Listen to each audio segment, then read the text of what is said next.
Bonjour, aujourd'hui nous allons faire un porte-clés tout en broderie. Donc c'est un ITH, un In the Hoop, qui se fait tout dans la brodeuse, avec la brodeuse. Du coup, on aura besoin des fils, du cadre 10-10, du stabilisateur non tissé déchirable, et on va avoir besoin de 2 petits morceaux de simili. Parce que du coup, il y aura les 2 faces qui seront du coup avec le même tissu. Donc il en faudra 2 comme ça. Donc on commence déjà par mettre le stabilisateur. Et éventuellement le simili, quand ils sont pas trop épais, ça rentre. Et puis là, même si ça marque autour du cadre, c'est pas grave. Puisque de toute façon, on va le découper. Une fois que on a tout installé, on va pouvoir passer sur la brodeuse. Une fois qu'on a téléchargé du coup notre motif, on installe le cadre. Là, du coup, il va rentrer directement sur le cadre 10-10. Donc, je laisse comme ça. Et on va avoir plusieurs étapes. Donc, les 2 premières étapes, ce sera pour vous donner la forme et la taille. Si jamais vous voulez mettre, par exemple, un autre tissu en plus du simili sur l'intérieur, ça vous permettra de savoir où le placer. Donc là, je vais passer ces 2 étapes-là. Je n'ai pas besoin, je vais broder directement sur le simili. Donc là, on arrive au ballon et donc c'est parti.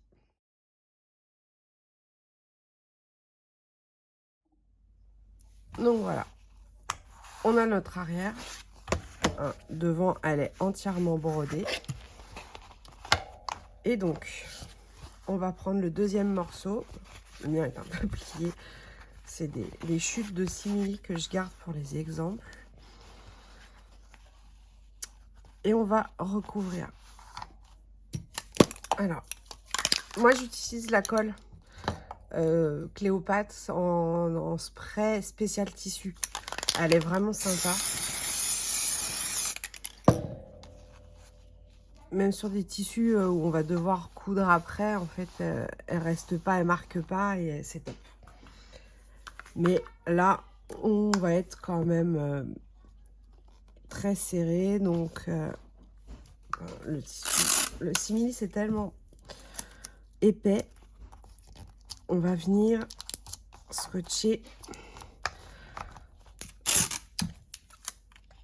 un petit peu comme on peut. Parce que c'est pas évident. Peut-être qu'il existe des petites clips, des petites pinces qui pourraient être plus pratiques. Il faudrait que je me renseigne de ça. Bon, la brodeuse n'aura pas de gros mouvements, mais bon, c'est toujours un peu pénible. Et l'idéal, c'est qu'il reste bien en place le temps de le broder. Donc, une fois qu'on l'a fixé et qu'on l'a positionné comme il faut, on peut remettre dans la brodeuse.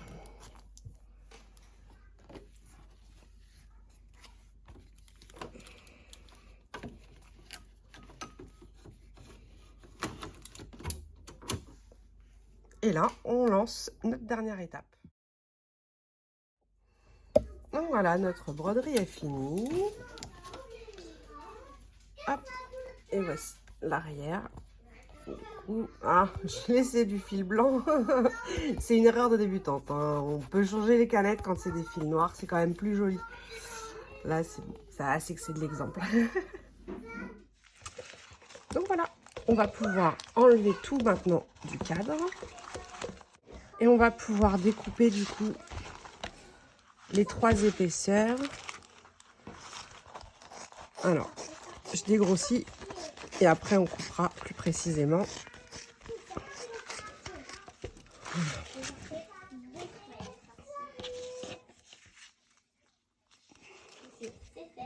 Là, il va falloir qu'on soit au plus près sans couper les fils de broderie.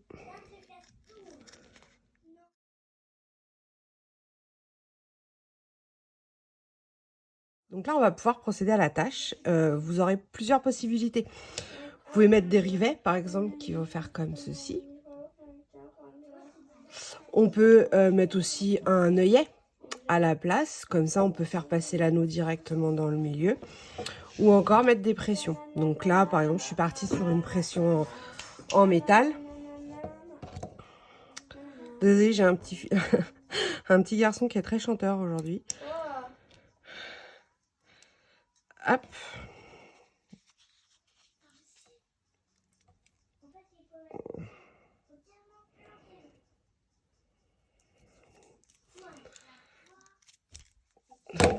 Bon, idéalement, c'est de viser bien. Hein, parce que là, aujourd'hui, je ne sais pas ce que je fais. Heureusement que c'est juste de l'exemple. Hein. Mais je ne vous montre pas le bel exemple. Je suis désolée. Hop.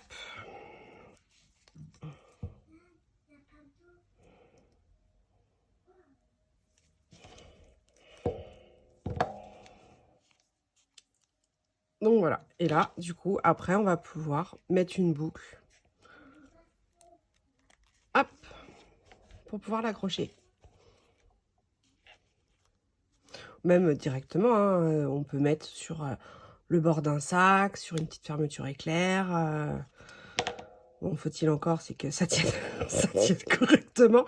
Bon, là, on a 2 épaisseurs de 6 mm, donc j'ai peut-être pas appuyé assez.